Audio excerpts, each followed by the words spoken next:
النهاردة عندنا فيديو جديد وهيكون هوريكم عصافيري او كده. بقالي كتير اوي ما بعملش فيديوهات كده يعني، فدلوقتي هوريكم عصافيري.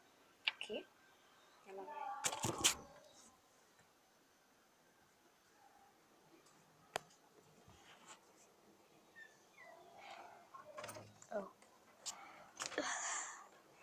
طبعا عصافيري دول متجوزين ها.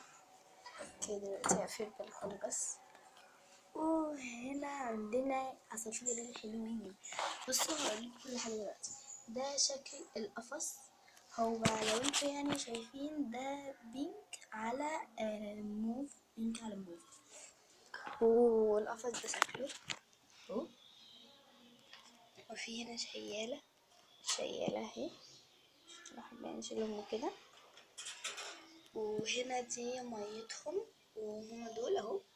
البيضة دي لو انتوا شايفينها لحظة، البيضة دي اسمها سني، والأزرق ده اسمه بلو، وهما من أستراليا وكده يعني. بس دي عينيها حمرا لو انتم ملاحظين. بصيلي هنا، معلش بصيلي. طيب انت رخمة قوي.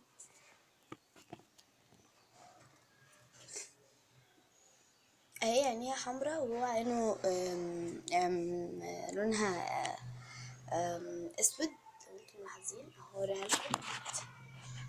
هما دول الكتاكيت دول. شوفين بيعملوا ايه. هوريكم بقى. في باب بيتفتح كده، مش باب، حاجة صغيرة بتتفتح كده اهو. اهي شايفينها كده اهو اهم. وبرضو عشان نحط لهم اكل.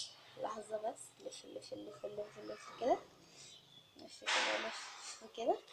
وابعد يا حاج عشان بس ايه اهو. عشان نحط لهم اكل. وفي طبقين طبعا. دي برضو بتتفتح كده. اوكي. وبنشيل طبق الاكل من هنا. وفي واحد كمان اهو. هما دول وبس. او في حاجة زي وزن الشجر بيقفوا هنا. انا بخاف من بلو انا نفسي اصلا، مش عارفة هما بيعملوا ايه دول.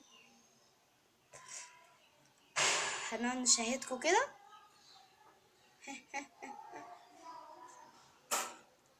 نديروا بقى كده، نديرهم زي ما هما. هو بلو بيخاف، الازرق ده بيخاف قوي اللي هو بلو. ممكن نلمسها عادي لو طلعت ديلها، بس دلوقتي هطلعها. بس بعمل لهم كده مجرد بيخافوا يعني بيصوصوا بس.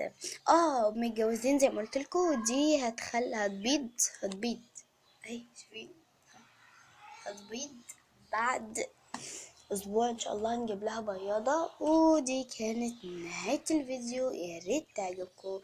لو حبيتوها ما تنسوش اللايك والسبسكرايب والكومنت والشير والاشعارات. وباي.